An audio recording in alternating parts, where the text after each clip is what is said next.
Well, right now, other than LeBron James' health, it's the single most critical component of the team for this year and for the future.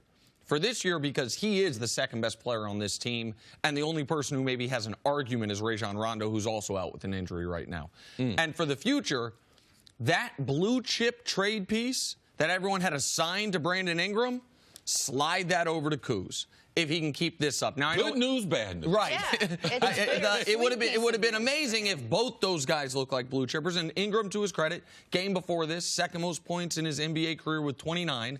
And in that game, Kuz was 4 of 20.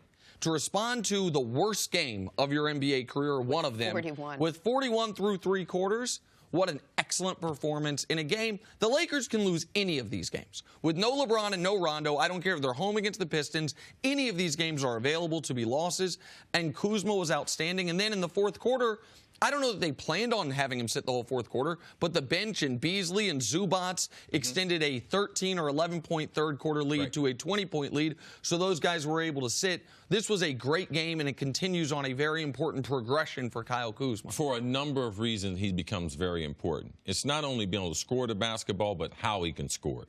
Since LeBron's been out, one of the worst shooting slumps that he's been in. So how did the Lakers suffer? They suffer fourth quarter with LeBron not being there. They suffer their overall playmaking. But Kyle Kuzma's game has been suffering because people are able to key on him. His ability to adapt as a major scorer. To me, I like to look at the Golden State model because they do have Steph and they do have KD. But Clay, to me, becomes one of the wild cards. Can Kuzma be that third, that next, because they're going to get another star. They're either going to trade for one or they're going to have Kawhi or someone else come this summer. I believe because he showed such good on the offensive end, I wouldn't trade him. And that's what I was worried about last year when they wanted to trade him and Ingram. And I was like, no, don't trade Kuzma because I thought he had the potential outside of Lonzo to be the best pro. But can you get Anthony Davis if you don't trade Kuzma? Well, you'd have to wait 2 years. You'd have to wait 2 years if you want him next year. He's the guy that you talk about you're going to want to probably. And I would, like, C has been operating from the perspective of, don't trade any of them, sign Kawhi, and then keep them all. Yes.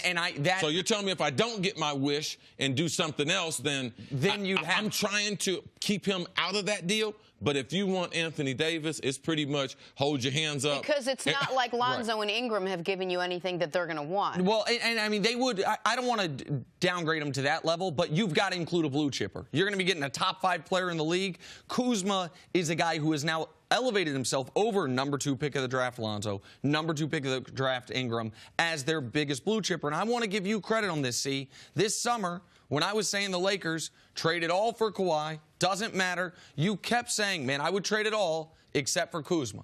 And I thought he was, even though I wasn't so high on Ingram, I thought the potential of Ingram and certainly Lonzo was greater than his. I thought he looked better last year because he's older, but the way he has grown his game, and he's having this year, despite shooting well below what he will shoot from three-point range in his career. Like, he's shooting poorly from three-point range, and he will be better at that. He was better at it last year. You saw something in Kuzma I didn't necessarily see, and right now he's been critical to what the Lakers have been able to tread water without LeBron. All right, thanks for watching. Subscribe here to get the latest from the show. Also, be sure to check out more of the best clips from First Things First, or go watch a few segments from our other shows on FS1.